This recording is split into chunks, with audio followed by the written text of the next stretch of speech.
கிறிஸ்துவுக்குள் அன்பான கர்த்தருடைய பிள்ளைகளே, இன்றைய வேத வசனமும் ஜெபமும் சங்கீதங்களின் புஸ்தகம் 29ஆம் சங்கீதம் 11ஆம் வசனம். கர்த்தர் தமது ஜனத்திற்கு பலன் கொடுப்பார்.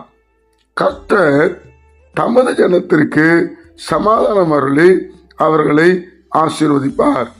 என் அன்பு கர்த்தருடைய பிள்ளைகளே, கர்த்தர் தமது ஜனத்திற்கு பலன் கொடுப்பாராம், சமாதானம் அருள்வாராம், ஆசீர்வதிப்பாராம். 3 விதமான ஆசீர்வாதங்களை காலவேளையிலே கர்த்தர் உங்களுக்கு சொல்ல விரும்புகிறார். தமது ஜனம் என்றால் அவருடைய சத்தத்துக்கு செவி கொடுக்கிற ஜனம். ஒரு மெய்ப்பன் என்றால் அந்த மெய்ப்பனுடைய ஆடு அந்த மெய்ப்பனுக்கு செவி கொடுக்க வேண்டும். கர்த்தருடைய பிள்ளைகளே, அப்ப 3 விதமான ஆசீர்வாதத்தை நாம் பெற்றுக்கொள்ளுகிறோம்.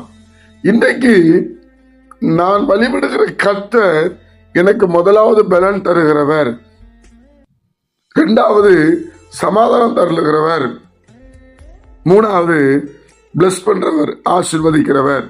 அப்ப நம்ம கர்த்தரையே சார்ந்து இருக்க வேண்டும், கர்த்தருடைய வழியில நடக்க வேண்டும், கர்த்தருக்கு பிரியமானது செய்ய வேண்டும், அவரே அண்டிக் கொள்ள வேண்டும். ஒவ்வொரு காரியத்திலையும் ஆண்டவர் என்ன விரும்புவார் என்று நாம் பார்க்க வேண்டும். பிரியமானவர்களே, அப்படி நான் இருக்கும்போது கர்த்தர் நம்மளை ஆசீர்வதிக்கிற தேவனாய் இருக்கிறார், நம்மளை மேன்மைப்படுத்துகிற தேவனாய் இருக்கிறார், நம்மளை உயர்த்துகிற தேவனாய் இருக்கிறார்.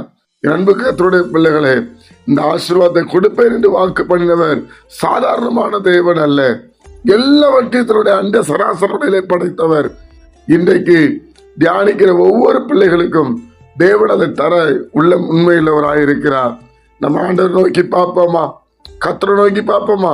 அவர் தமது ஜனத்துக்கு பலன் கொடுக்கிறவர், கர்த்தர் சமாதானம் தருகிறவர், கர்த்தர் ஆசீர்வதிக்கிறவர். பரிசுத்த பிதாவே, உம்முடைய குமாரன் இயேசு கிறிஸ்துவின் நாமத்தில் வருகிறோம்.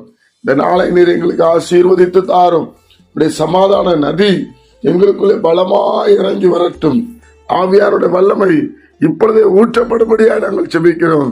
கர்த்தர் ஆண்டவரே, அவரை நம்புகிற பிள்ளைகளுக்கு சமாதானத்தையும் பலனையும் ஆசீர்வாதத்தையும் கொடுக்கிறவர்.